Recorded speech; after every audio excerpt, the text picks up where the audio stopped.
I welcome all of you for this session. In this session, we are going to discuss about the DC and AC bridges. So first, we can discuss about the DC bridges. So basically, we are going to discuss about three DC bridges, namely number one, the Wheatstone bridge. Number two is the Kelvin bridge. Number three is the Kelvin double bridge. So these are the three bridges, DC bridges, we are going to see in brief. Okay, let us move to the first one, Wheatstone bridge. Generally, the bridges are used to measure the unknown values of R, L, C. So being in EEE, so we would have known that without R, L, C, you cannot able to design any circuit. So the purpose of both DC and AC bridge is to find the unknown quantities which is present in the circuit. Unknown quantities may be R, L and C. Okay, the Wheatstone bridge is used for the measurement of minimum resistance with the help of comparison method. So the Wheatstone bridge is mainly used to measure the minimum value of resistance by comparing with the known resistance values.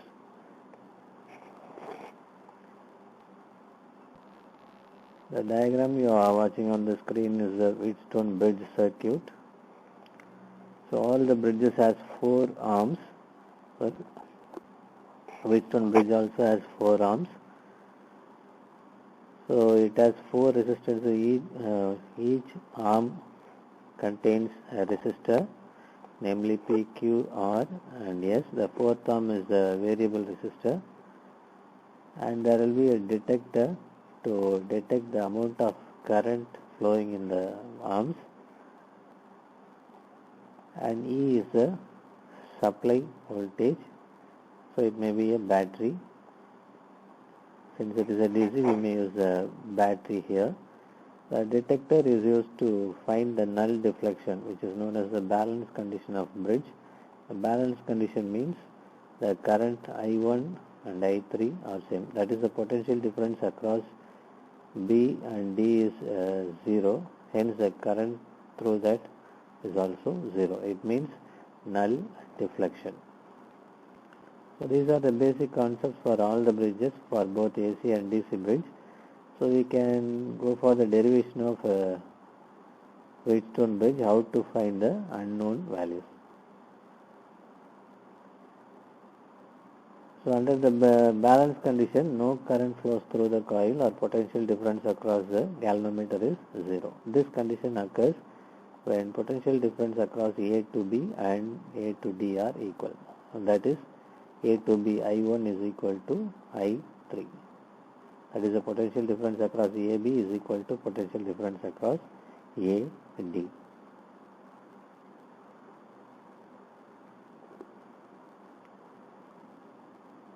So when the current through the galvanometer is 0, we can take it as I1P is equal to I2R, because the potential difference across A to B is equal to potential difference across A to D. So A to B is given as I1 is the current, P is the resistance. So if you want to calculate the voltage across P resistance, R is equal to according to Ohm's law, we have R is equal to V by I. So here we are taking as V is equal to I into R. Instead of R, we are substituting the value of P. So I1P is equal to I2R. As per the Ohm's law, we are writing the equation. So take it as for equation number 1. So when the bridge is in balanced condition, it is said that we can say I1 is equal to I3, because no current flows through the galvanometer. It means the potential difference across B and D is 0. So at that time, we can say the current I1 and I3 are equal. Similarly, I2 and I4 are equal. So from this we can get the equation for current values. I1 is equal to I3 is equal to, again the voltage by resistances. Since the 2 arms has 2 resistances P and Q added, again the Ohm's law will be repeated here. I is equal to V by R.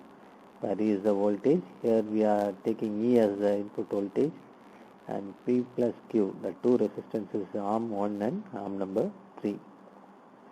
Similarly, the current I2 can be written as I2 equal to I4, which is equal to E by Rs. Again, using the Ohm's law, we can get these two values. So the two currents are known, where E is the EMF of the battery.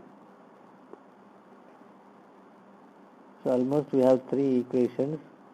So equation 1, I1P is equal to I2R, and I1 and I2 values are known. Now we have to substitute the I1, I2 values in equation number 1. We will get P by P plus Q is equal to R by R plus S.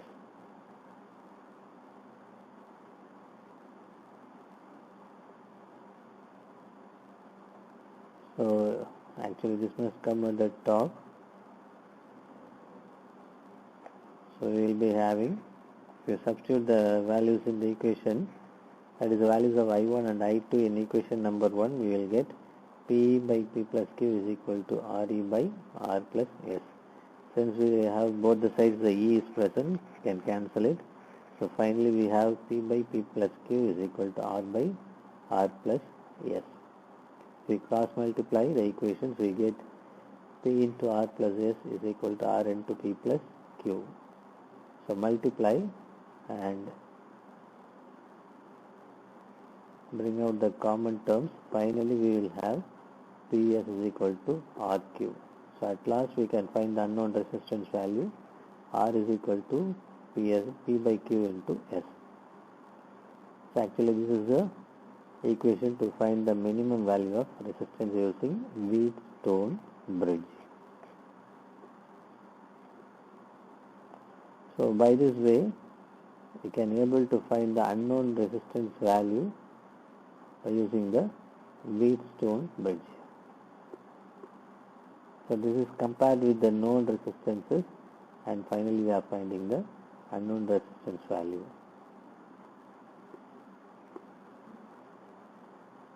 Okay, our next DC bridge is a Kelvin bridge.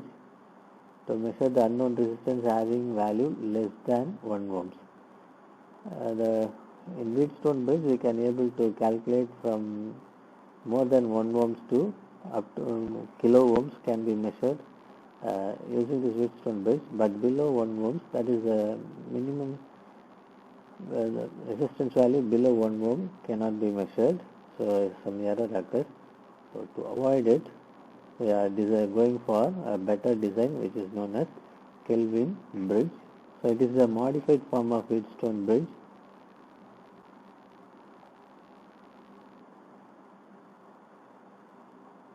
So since the Wheatstone bridge used for measuring the resistance from few ohms to several kilo ohms, error occurs in the result and it is used for measuring low resistance. So for this purpose only they have developed another bridge, Kelvin bridge, which is suitable for measuring low resistance value.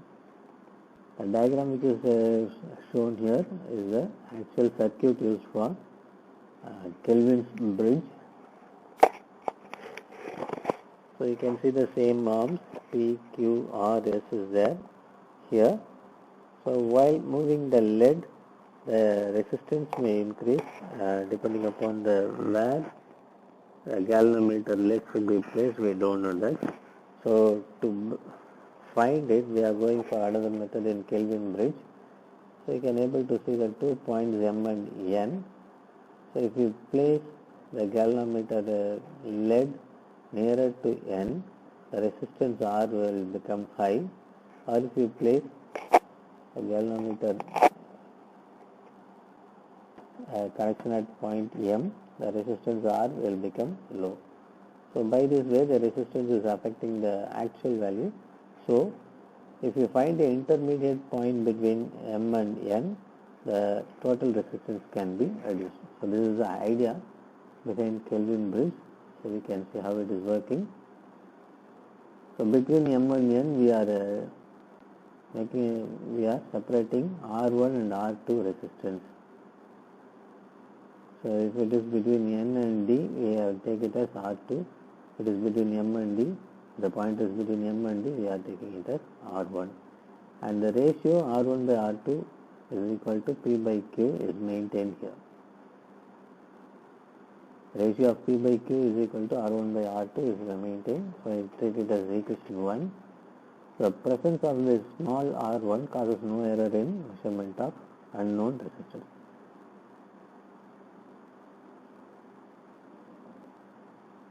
So we have R plus R1 is equal to P by Q into S plus R2. How this we have got? From Wheatstone bridge we have R is equal to P by Q into S. Now with capital R, a small R1 is added, and similarly with S, R2 is added.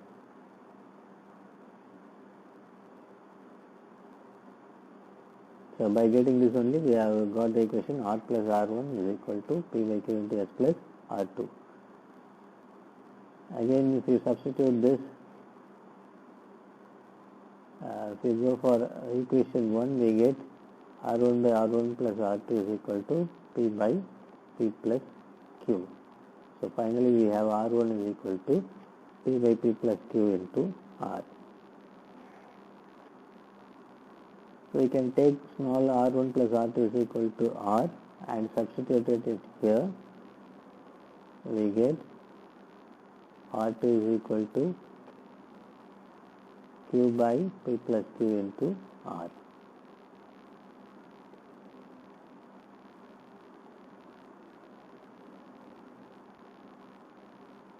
So how we have got this is, we go to this equation, R1 by R1 plus R2 is equal to P by P plus Q. Just substitute R1 plus R2 is equal to R, that is here.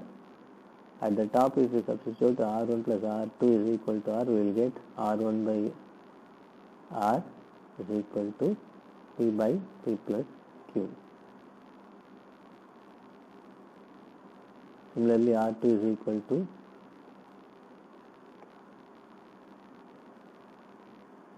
Q by P plus Q into R.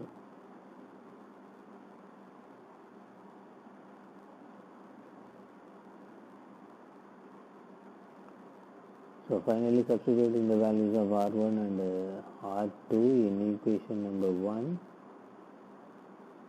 So we will be getting R plus P by P plus Q into R is equal to P by Q into S plus QR by P plus Q. So finally we are getting R is equal to P by Q into S. The same what I got in the Wheatstone bridge. So this indicates that the introduction of R1 and R2 does not make any changes in the circuit resistance. So this is known as Kelvin bridge. So we have the modified version of Kelvin bridge. The ratio of the arms P and Q are used to connect the galvanometer at the right place. This is the problem what you have had in the Wheatstone bridge. So we have got the modified Wheatstone bridge as a Kelvin bridge, and Kelvin double bridge will give you the right place to place a galvanometer connection. The PQ ratio of the arm and PQ, small PQ in the second ratio are maintained same. So you can see the circuit diagram here for Kelvin double bridge. The same Kelvin bridge has been modified. The ratio of P by Q is made equal to ratio of capital P by capital Q.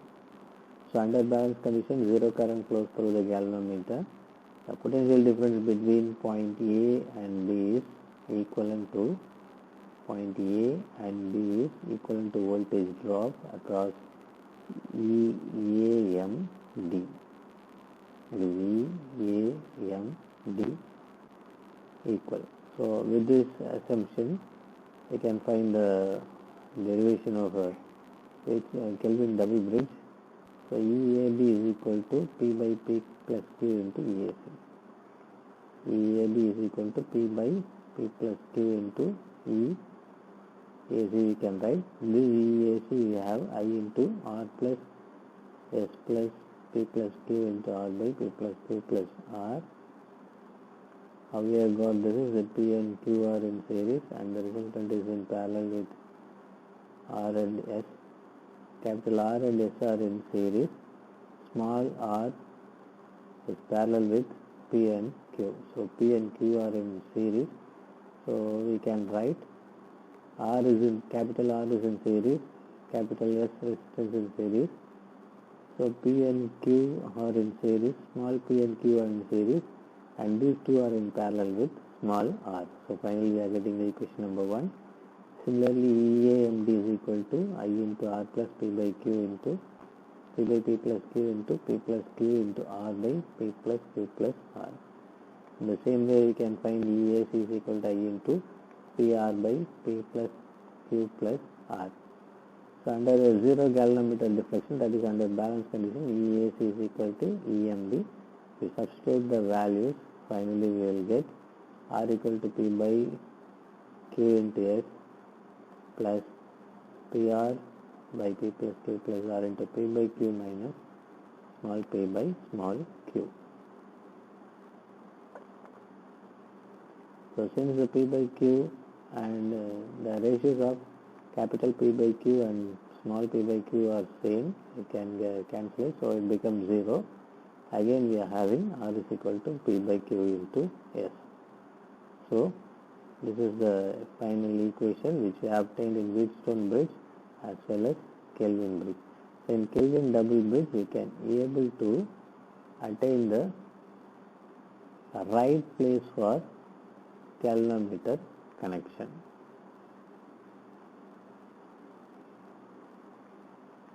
And AC bridges, if the source what you are given is an AC source, means it will act as a AC bridge.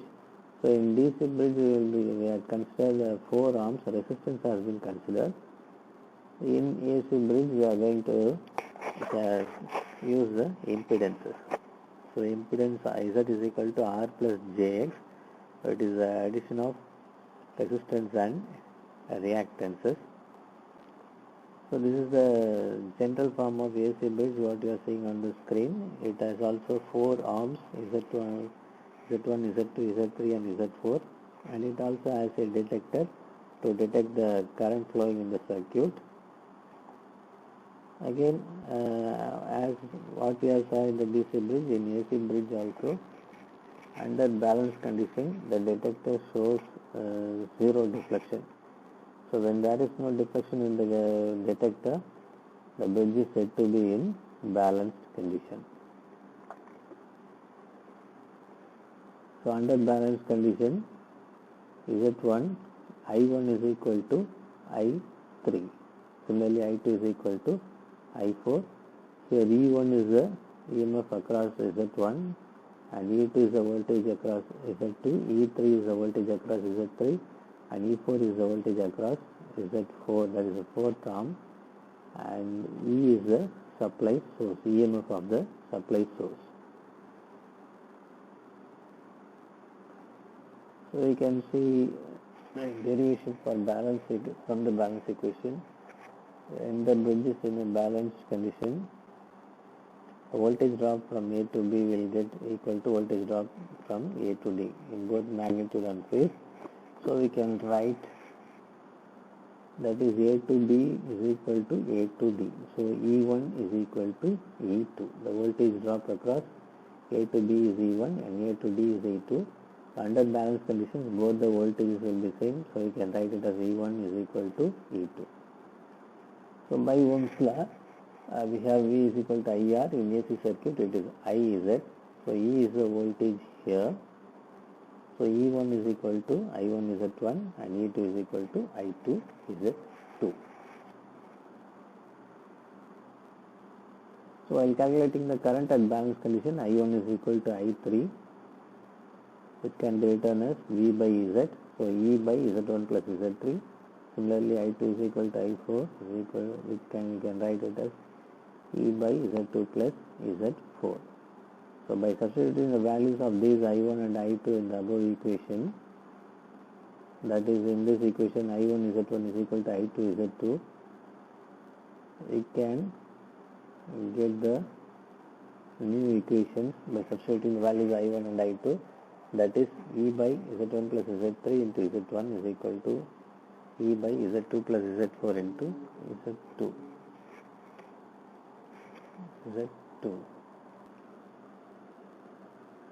So by reducing the common terms, finally we have z1 by z1 plus z3 is equal to z2 by z2 plus z4. So from this we can cross multiply. So by cross multiplying we get z1 into z2 plus z4 is equal to z2 into z1 plus z3. And if we rearrange it, finally we have the balance equation z1 z4 is equal to z2 z3. So this is known as balance equation of an AC bridge. The shortest form we can keep it in mind is 1 4 is equal to 2 3. So if we keep this in mind, we can able to solve the problems related to this. z1 z4 is equal to z2 z3 is the final balance equation of an AC bridge. Suppose if your circuit contains any parallel elements in the arms, then we have to go for calculation of admittances. So 1 by z is equal to y, which is known as admittance. We can write in admittance form y1 y4 is equal to y2 y3. So anyhow, the easiest way is we have to keep it in mind 1 4 is equal to 2 3. So with this idea, we can also find the values of impedances in polar form. So let us consider the impedance in its polar form. Z is equal to Z angle theta, where Z is the magnitude and theta is the phase angle of the complex impedance. So we can rewrite the balance equation as Z1 theta 1 into Z4 theta 4 is equal to Z2 theta 2 into Z3 is angle theta 3. Here it is not an x, it is multiplication. Just 1 4 is equal to 2 3. Here we are taking magnitude as well as phase. How we have got this? Z1 is equal to Z1 angle theta 1 and Z2 is equal to Z2 angle theta 2, Z3 is equal to Z3 angle theta 3 and Z4 is equal to Z4 angle theta 4. So we have substituted these values in balance equation and we have got this equation in terms of magnitude and phase. And here the magnitudes will be multiplied and angles will be added. That is the order which we follow. So by reducing this one, we will get Z1 Z4 angle of theta 1 plus 4 is equal to Z2 Z3 angle of theta 2 plus 3. Just we have multiplied the magnitude and added the angles, phase angles. So if you want to write the magnitude equation separately and phase equation separately, we will get 1 4 Z1 Z4 is equal to Z3 Z2 Z3, which is known as a magnitude criteria. And if you want to write it in phase criteria, theta 1 plus theta 4, angle theta 1 plus theta 4 is equal to angle theta 2 plus angle theta 3.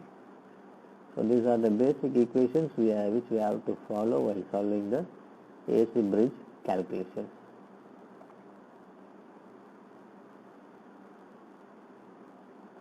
So the first type in AC bridge we are going to see is Maxwell's inductance bridge.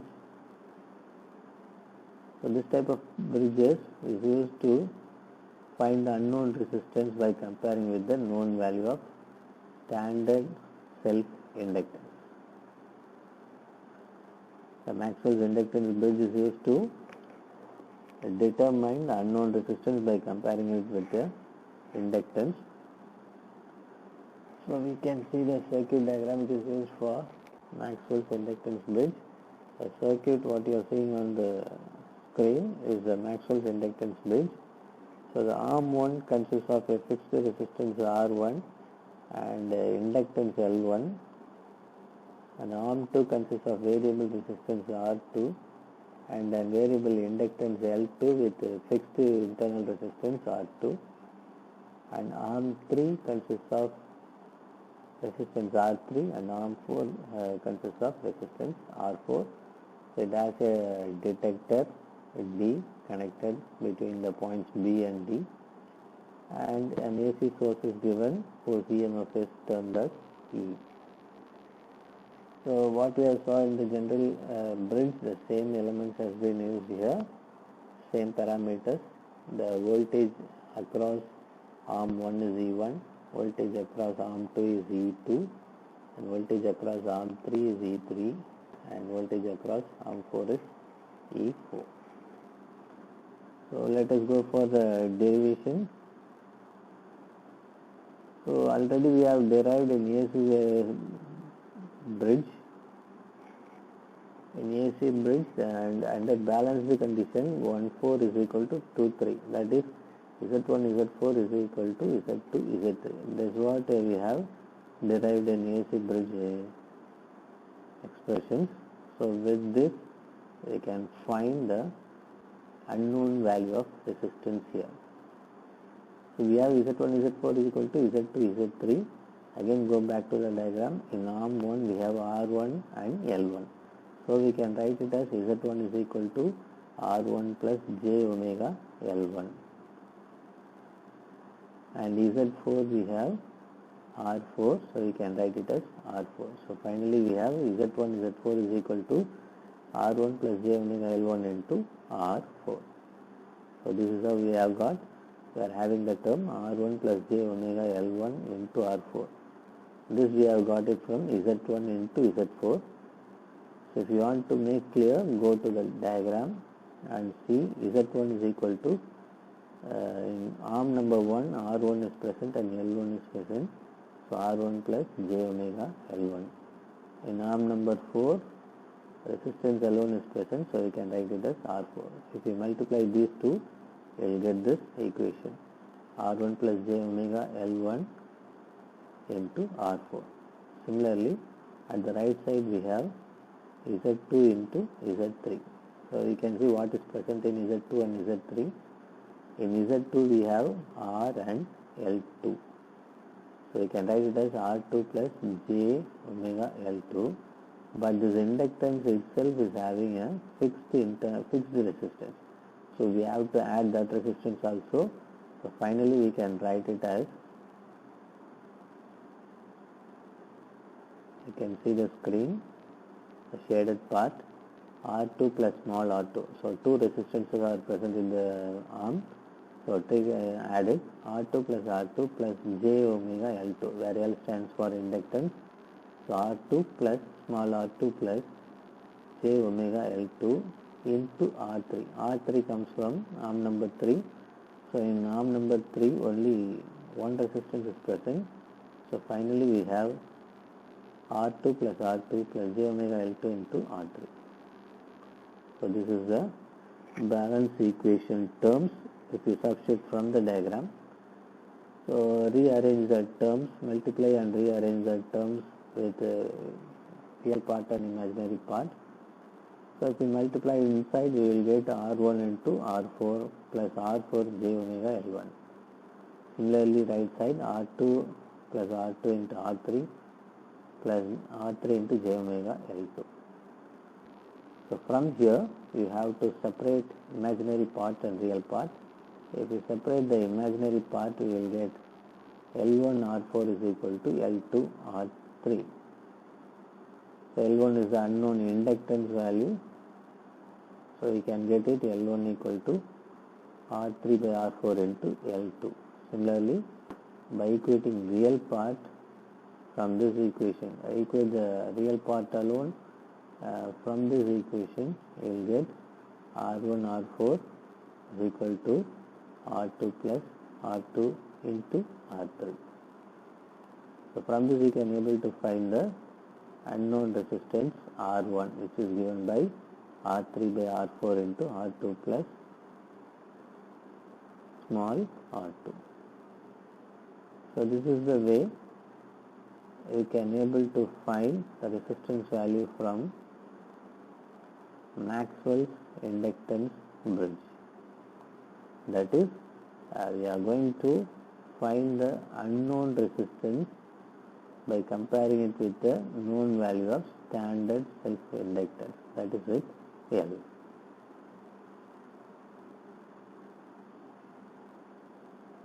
So L is present here.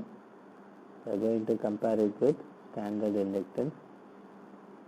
By comparing it with the standard inductance, we can able to find the unknown resistance value using Maxwell's inductance bridge. Next one is Maxwell's inductance capacitance bridge. Here the unknown resistance is measured with the help of standard variable capacitance.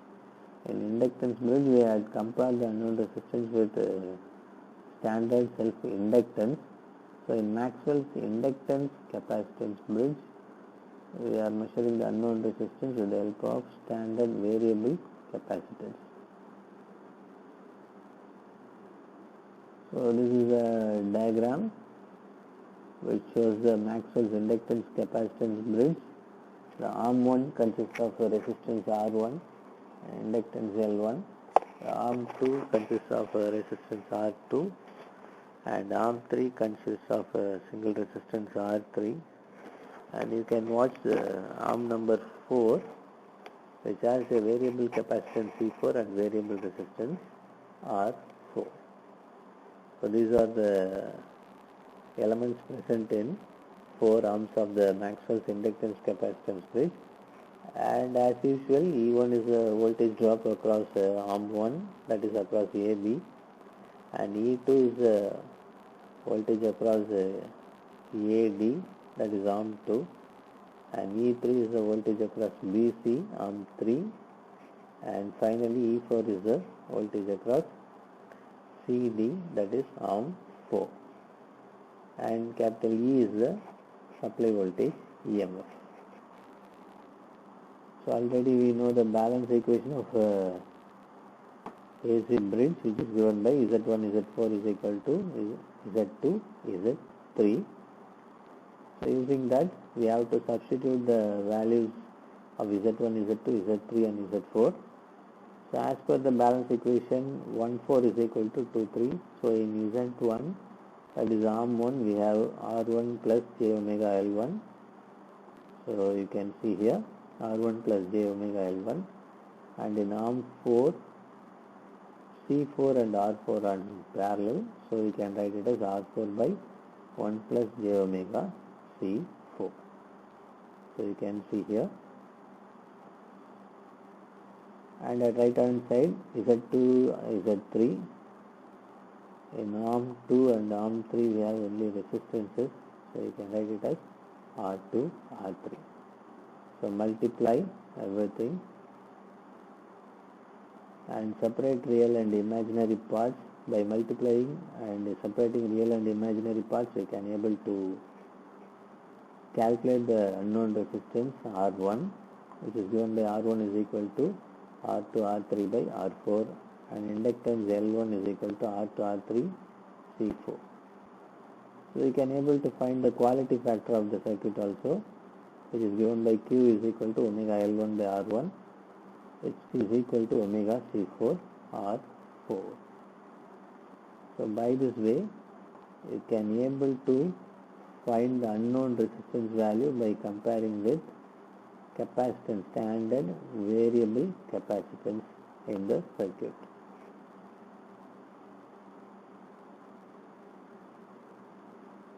And the next bridge we can discuss is Anderson bridge.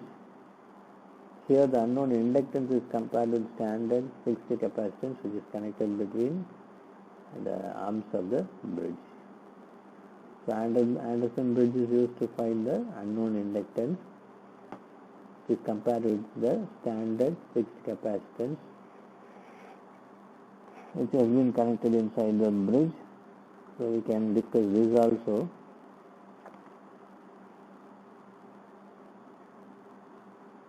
Just zoom the screen. On the screen you can able to see the Anderson bridge.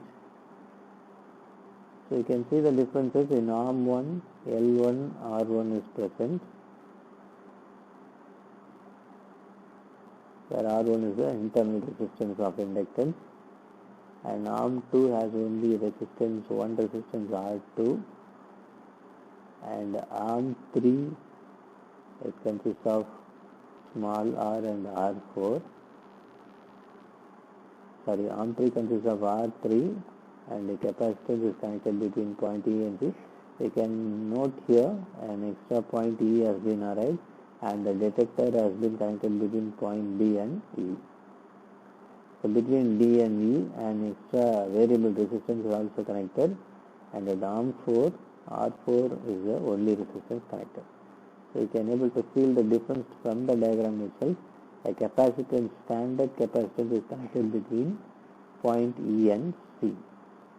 So this is going to make the changes in the circuit.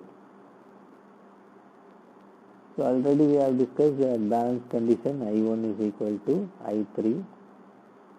That is, no current is going to flow through the detector at balance condition. So I1 is equal to I3, and similarly I2 is equal to I4. But here in I4 one IC is also present, that is a capacitor current is also present, so we have to add it. So we finally will get, you can see the equation, I1 is equal to I3 and I2 is equal to IC plus I4. This is the changes in Anderson bridge when compared to other circuit. Okay, now we can write it as I1 R3 is equal to IC into 1 by j omega C. So from this we can get IC equal to I1 into omega C R3. This is the capacitor current. So the other balance equation you can write. So I1 into R1 plus j omega L1. That is the voltage drop across AB is equal to voltage drop across AD. Under balance condition this can be obtained. So voltage across AB is given by I1 into R1, capital R1 plus small r1 plus j omega L1. So that is written here. By obtaining the voltage equations, you can write it as I into R. Similarly at right side, so I2 we have, I2 is equal to IC plus I4. For that we have to find the voltage. So I2 R2 plus IC R. So all these are obtained from the Ohm's law. V is equal to IR. IC into R plus 1 by j omega C is equal to I2 minus IC into R4. Okay, by substituting the value of IC in our equation we get I1 into R1 plus j omega L1 is equal to I2 R2 plus I1 j omega C R3. And if you multiply and take the common terms, you will be getting like this: I1 into R3 plus j omega R3 R4 plus j omega C R3 R is equal to I2 R4. So on equating equations, that is this equation and the equation what we have got here, equating both the equations and separating real and imaginary parts, finally we will be having capital R1 is equal to so it must be R2. R2 is equal to R1 R3 by R4 minus R1. Similarly, the inductance L1 equal to C into R3 by R4 into 4. Sorry, it is C into R3 by R4 into R4 plus R2 plus R2 R4. So from the equation we can able to understand inductance is measured in terms of standard capacitance, fixed capacitance. Comparing it with the fixed capacitance, we can able to measure the unknown inductance. Similarly, the sharing bridge. The next one is the sharing bridge.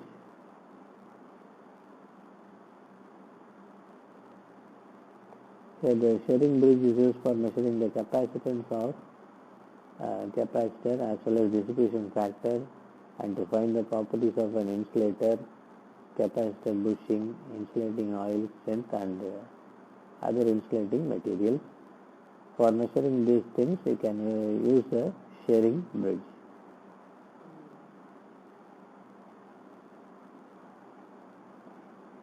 Okay, the diagram which you are seeing on the screen is the sharing bridge circuit diagram. Arm 1 consists of C1 and R1.